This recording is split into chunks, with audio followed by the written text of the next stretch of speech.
തലശ്ശേരിയിൽ മത്സരിക്കുന്ന ഇടതുപക്ഷത്തിന്റെ സ്ഥാനാർത്ഥി കാരായി രാജനെതിരെ വ്യാപക പ്രചരണമാണല്ലോ നടക്കുന്നത്. ഇത് ശരിക്കും തെരഞ്ഞെടുപ്പ് വിധിയെ സ്വാധീനിക്കാൻ സാധ്യതയുണ്ടോ? അതായത് അഭിരാമി പറയുന്നത് ഫസൽ വധക്കേസുമായി ബന്ധപ്പെട്ട് കാരായി രാജനെതിരെ നടക്കുന്ന പ്രചരണത്തെ കുറിച്ചല്ലേ? അക്കാര്യത്തിൽ ഇപ്പോൾ നടക്കുന്ന പ്രചരണങ്ങൾ തന്നെ ഒഴിവാക്കേണ്ടതാണ് എന്നതാണ് എന്റെ ഒരു അഭിപ്രായം.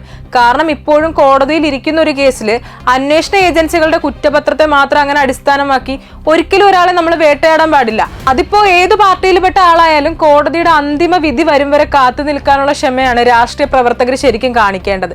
ഈ തലശ്ശേരി സൈദാർ പള്ളിക്കടുത്തുള്ള ജെട്ടി റോഡില് ലിബർട്ടി ക്വാർട്ടേഴ്സിന് മുന്നിൽ 2006 ഒക്ടോബർ 22 അതിരാവിലെയാണ് ഫസൽ എന്ന് പറയുന്ന ഒരു ചെറുപ്പക്കാരൻ അതിദാരുണമായിട്ട് കൊല്ലപ്പെടുന്നത്.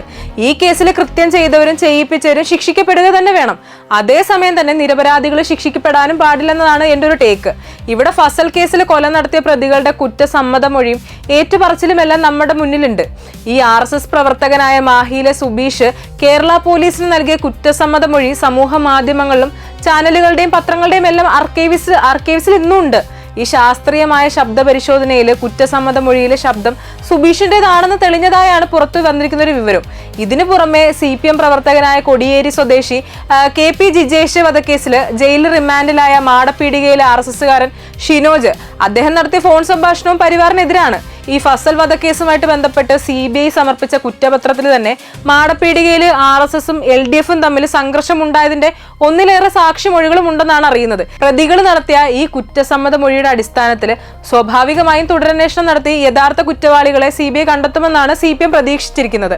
എന്നാൽ അത് ഫസൽ വധക്കേസിൽ സംഭവിച്ചിട്ടൊന്നുമില്ല. ഈ കേന്ദ്ര ഏജൻസികളായ CBI കേന്ദ്രത്തിൽ BJP ഭരിക്കുന്ന കാലത്തോളം സംഘപരിവാറുകാരെ പിടിക്കില്ലെന്നാണ് CPM നേതൃത്വം ആരോപിച്ചുകൊണ്ടിരിക്കുന്നത്. ഇരുവിഭാഗത്തിന്റെയും വാദം കേട്ട് തെളിവുകളുടെ അടിസ്ഥാനത്തിൽ ശിക്ഷ വിധിക്കേണ്ട കോടതിയാണ്. ഇനി ആരാണ് കുറ്റവാളി എന്ന് പറയേണ്ടത് അതേ കോടതി തന്നെയാണ്.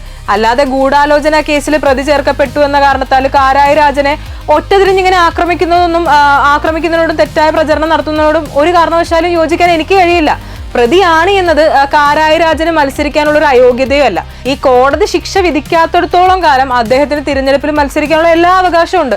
കാരായി രാജൻ തെറ്റുകാരനല്ല എന്ന് ഉറച്ച ബോധ്യം CPMന് ഇല്ലായിരുന്നുവെങ്കിൽ ഒരിക്കലും ഇങ്ങനെ ഒരു നിർണായക തെരഞ്ഞെടുപ്പിൽ CPMനെ പോലുള്ള ഒരു പാർട്ടി അദ്ദേഹത്തെ മത്സരിപ്പിക്കാൻ തയ്യാറാവില്ലായിരുന്നു എന്നതും വ്യക്തമാണ്. ക്രിമിനൽ കോടതി വിധിക്ക് മുമ്പ് തന്നെ ജനകീയ കോടതിയുടെ വിധിയും കാരായി രാജന് അനുകൂലമാകുമെന്നാണ് CPM നേതൃത്വം കരുതുന്നത് എന്നാണ് ഞാൻ എന്തായാലും മനസ്സിലാക്കുന്നത്.